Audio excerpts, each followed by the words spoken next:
On a vu le contrôle de l'impulsion du cheval à distance, le contrôle de la direction, ce qui nous permet de gérer bien la direction, l'allure du cheval. On va essayer maintenant de le soumettre à quelques embûches en extérieur, ce qui peut retrouver des petits troncs, des petits obstacles, des buttes, des passages d'eau, et essayer de développer sa motivation, essayer d'avoir un cheval attentif et puis confiant par rapport à ce type d'embûches qu'il pourrait rencontrer lorsqu'il va partir en forêt. Donc je vais pouvoir justement définir une direction, une allure pour diriger mon cheval sur des embûches. On va commencer par un tout petit obstacle qui pourrait ressembler à un tronc. Je vais le mener au pas, puis au trot, laisser sauter et bien recontrôler le cheval derrière. Ok. Et bien sûr récompenser l'effort. Toujours pareil pour essayer de faire comprendre à mon cheval que s'il saute, c'est une bonne chose, une bonne solution. Le familiariser. Donc il y a des chevaux qui vont peut-être être un peu surpris, regarder. On peut toujours trouver une solution plus facile. Si le cheval est inquiet, on peut passer à côté, juste lui montrer l'obstacle. Donc ce qui est important, c'est vraiment d'avoir un cheval en longe que l'on peut diriger où on veut, contrôler bien son allure et ensuite développer sa motivation par rapport à ce type d'embûche. Vous pouvez sauter au trot, au pas quand c'est petit, pour contrôler le cheval derrière, changer de direction.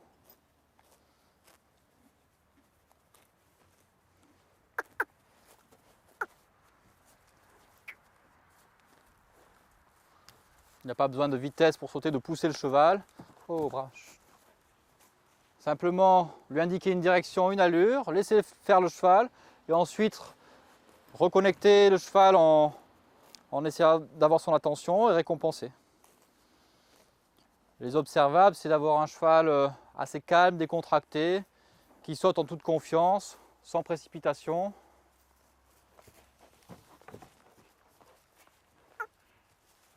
Ok. Et bien récompensé derrière. Ensuite, on va pouvoir, une fois que ces petits obstacles sont franchis avec facilité, on va pouvoir justement voir sur des variations de terrain, est-ce que le cheval est toujours aussi attentif et en confiance. Donc on va se diriger vers la petite butte là-bas. De la même manière, je vais présenter l'obstacle à mon cheval. Donc toujours en gérant les paramètres de direction et d'allure. Au départ, on va commencer sur des choses simples au pas. J'envoie le cheval vers la pente douce ici.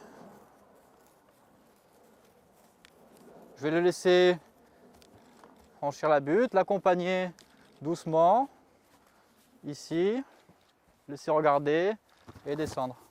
Voilà. Donc l'idée c'est que le cheval comprenne bien l'exercice et le fasse de lui-même. Donc ne pas sanctionner en fonction de l'embûche, mais plutôt donner une direction, une allure, laisser faire. Très bien.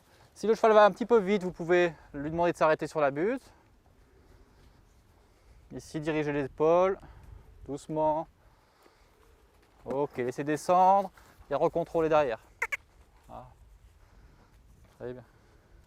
Alors une fois que le cheval est familiarisé avec tout ce type d'obstacles, d'embûches, et que le cheval fait ça sereinement, dans le calme et la décontraction, on peut, bien sûr, en fonction des chevaux, Wilco est un cheval de sport, de concours, essayer de voir la même chose sur des obstacles un peu plus conséquents. Donc il faudra bien sûr adapter l'allure, la direction, être précis, rester toujours progressif, mais continuer d'entraîner le cheval sur des sauts peut-être un peu plus conséquents. Donc on va présenter cet obstacle-là à Wilco. C'est comme à cheval, essayer de bien gérer les différents paramètres de direction, d'allure. Chercher la motivation du cheval.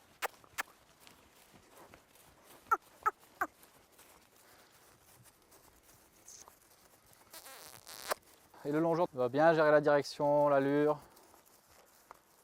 Présenter que le cheval voit bien ce qu'il a à faire de loin.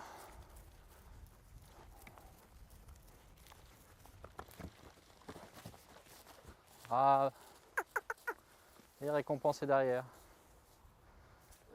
Les exercices précédents, on a vu quelques embûches simples, un petit tronc, une butte. On peut être soumis en extérieur à des passages d'eau, donc c'est bien de les habituer assez rapidement à passer dans l'eau. On peut travailler ça à pied, toujours avec le même principe d'avoir un contrôle de la direction.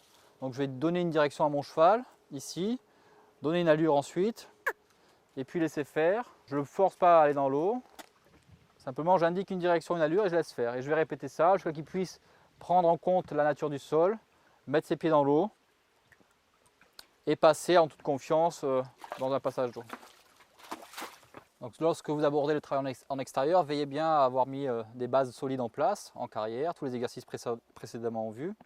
Et ensuite, restez progressif, prenez le temps d'expliquer à vos chevaux.